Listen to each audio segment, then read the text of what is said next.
Hello, welcome to Tulsidas maths reasoning classes అండి. So ఈరోజు మనం సెట్స్ అనే టాపిక్స్లో మనం ఇవి సింప్లిఫికేషన్ని మనం నేర్చుకుందాం. ఇక్కడ ఇవి చాలాసార్లు మనం సింప్లిఫికేషన్స్లో మనకి ఇవి వస్తూనే ఉంటాయి. సో మనం చూద్దాం రండి ఇవి ఎట్లా చేయాలనేది. సో చూడండి, ఈ క్వశ్చన్స్ ఎలా చేయాలో. √2² ఉంది, కింద ఆప్షన్ ఉంది. ఒకవేళ మీకు ముందే తెలిసి ఉంటే కామెంట్ సెక్షన్లో ఆన్సర్ పెట్టండి, లేదంటే ఇక్కడ చూడండి. √2² అంటే ఏంటి, ఏం చేయాలి మనం ఇక్కడ? ఈ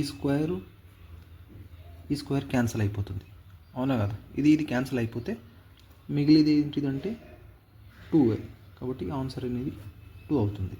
సో ఇది ఎస్ఐ కానిస్టేబుల్లో చాలా వరకు అడగవచ్చు. తెలుగు మీడియం బ్యాక్గ్రౌండ్లో ఉన్న వాళ్ళు అయితే చూడండి, ఎందుకంటే నాన్ మ్యాథ్స్ స్టూడెంట్స్ కూడా వాళ్ళకి తెలియదు. ఈ చిన్నవి తెలియకుండా వాళ్ళు డైరెక్ట్లు టాపిక్లోకి అడుగు పెట్టేస్తారు, అందుకే అక్కడ వాళ్ళు ఇబ్బంది పడుతూ ఉంటారు. అందుకే మీరు ఫస్ట్ బేసిక్ నేర్చుకొని టాపిక్లోకి వెళ్తే మీరు చాలా ఈజీగా క్వశ్చన్స్ చేయగలరు.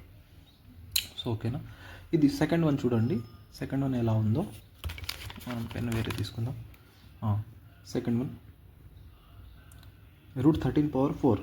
√13^4 అంటే ఇక్కడ 2 స్క్వేర్లు ఉన్నాయని మనం అనుకోవాల్సి ఉంటుంది. 2 స్క్వేర్లు ఉన్నాయి. ఒక స్క్వేర్కి ఏమో రూట్ క్యాన్సిల్ అయిపోతుంది, ఇంకో స్క్వేర్ కదా, 2 స్క్వేర్లు కదా, 2 + 2 = 4 కదా. సో అందుకని ఒక స్క్వేర్కి ఏమో రూట్ క్యాన్సిల్ అయిపోతుంది, ఇంకొక స్క్వేర్ మిగులుతుంది. కాబట్టి ఆ స్క్వేర్ ఏమో 13² చేయాల్సి ఉంటుంది. సో 13² చేయాలి దానికి. సో 13² చేస్తే ఏమొస్తుంది ఆన్సరు? 169 వస్తుంది. ఇక్కడ ఉంది ఆన్సర్ 169. సో ఇలా చేయాలి. దీని దగ్గర చాలామంది కన్ఫ్యూజ్ అయితేనే ఉంటారు మీరు. ఇంకోటి ఇక్కడ చూడండి, 3√3² ఉంది. ఈ థర్డ్ మోడల్ ఇది, అందుకే నేను డిఫరెంట్ మోడల్స్ తీసుకున్నా ఇక్కడ నేను. దీంట్లో ఏముందంటే చూడండి, 3√3² అంటే ఈ స్క్వేర్ అనేది ఈ 2 నంబర్లకి వర్తిస్తుంది, అవునా కదా? సో మనం అయితే ఎలా చేయాలంటే 3² ఒకటి చేయాలా, ఇంటూ √3² ఒకటి చేయాలి. అయితే ఈ స్క్వేరు ఈ రూట్ క్యాన్సిల్ అయిపోతుంది. క్యాన్సిల్ అయిపోతే మిగిలేది ఏంటిది అని అంటే 3² × 3 మిగులుతుంది. ఓకేనా? 3² × 3. 3² ఎంత? 9 × 3 కదా, 3 = 27. సో 27 ఎక్కడ ఉంది ఆన్సర్లో? చూడండి, ఇది 27 ఆన్సర్లో.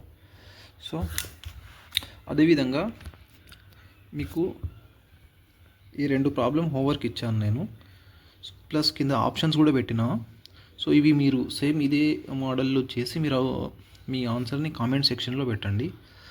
అదేవిధంగా ఇట్లాంటి వీడియోస్ కోసం మీరు ఇంకా కావాలి నాకు ఇట్లాంటి సింప్లిఫికేషన్ అని అనుకుంటే కామెంట్లో పెట్టండి, చేస్తాను నేను. ఓకేనా? So thank you very much అండి. సో చూడండి, ఈ ప్రాబ్లం 2 క్వశ్చన్ విత్ ఆన్సర్, ఈ 2 ఇదిను 2 చేసి కామెంట్లో పెట్టండి ఆన్సర్. ఓకే, థ్యాంక్ యూ అండి. మీకు నచ్చితే సబ్స్క్రైబ్ చేసుకోండి మరిన్ని వీడియోస్ కోసం. Thank you very much.